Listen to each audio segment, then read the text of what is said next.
राधे राधे। पितृपक्ष हिंदू धर्म में विशेष महत्व रखता है। ये वह समय होता है जब लोग अपने पूर्वजों की आत्मा की शांति के लिए श्राद्ध कर्म और तर्पण करते हैं।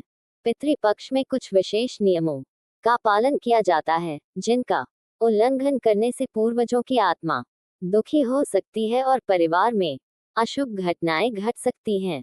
एक सच्ची घटना के माध्यम से इसे समझाया जा सकता है। चलिए आपको एक सच्ची कहानी सुनाती हूँ। उत्तर प्रदेश के एक छोटे से गांव में मोहन नाम का एक युवक रहता था। उसके परिवार में पितृपक्ष की परंपरा का हमेशा पालन किया जाता था। हर साल उसके पिता अपने पूर्वजों के लिए श्राद्ध करते थे। मोहन इस परंपरा में विश्वास नहीं करता था और इसे पुराने जमाने की बात मानता था। उसके पिता का देहांत होने के बाद मोहन ने श्राद्ध और तर्पण करना पूरी तरह बंद कर दिया। कुछ समय बाद मोहन के परिवार में लगातार बुरे हादसे होने लगे। पहले उसकी पत्नी बीमार पड़ गई और डॉक्टर कोई बीमारी पकड़ नहीं पाए। उसके बाद मोहन का व्यापार भी लगातार घाटे में चलने लगा। घर में हमेशा एक अजीब सा तनाव और अशांति बनी रहने लगी। एक दिन मोहन की मां ने उससे कहा, बेटा, ये सब इसलिए हो रहा है क्योंकि तुमने पितृपक्ष के नियमों का पालन नहीं किया और श्राद्ध बंद कर दिया। हमारे पूर्वजों की आत्मा दुखी हो रही है।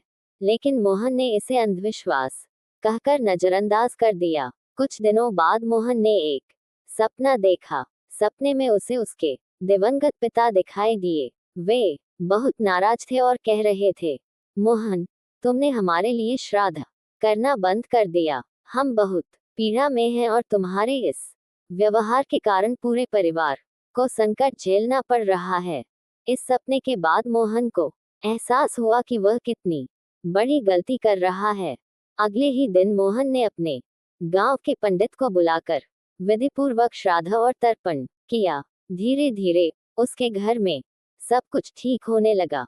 उसकी पत्नी की तबीयत सुधर गई और व्यापार में भी सुधार आने लगा। उस दिन से मोहन ने तय कर लिया कि वह हर साल पितृपक्ष के दौरान श्राद्ध अवश्य करेगा। अब सुनिए पितृपक्ष में क्या नहीं करना चाहिए, ये बातें आपको पता होनी चाहिए।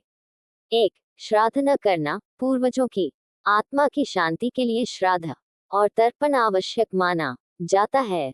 इसे न करने से अशुभ घटनाएं हो सकती हैं।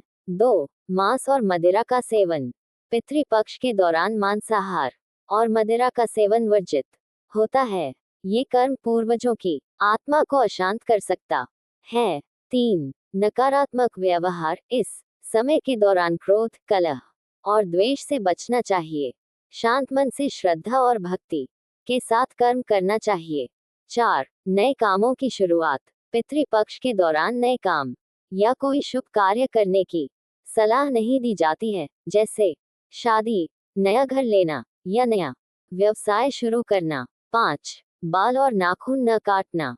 इस समय के दौरान बाल और नाखून काटना भी अशुभ माना जाता है, क्योंकि यह शुद्धता और सादगी का समय होता है।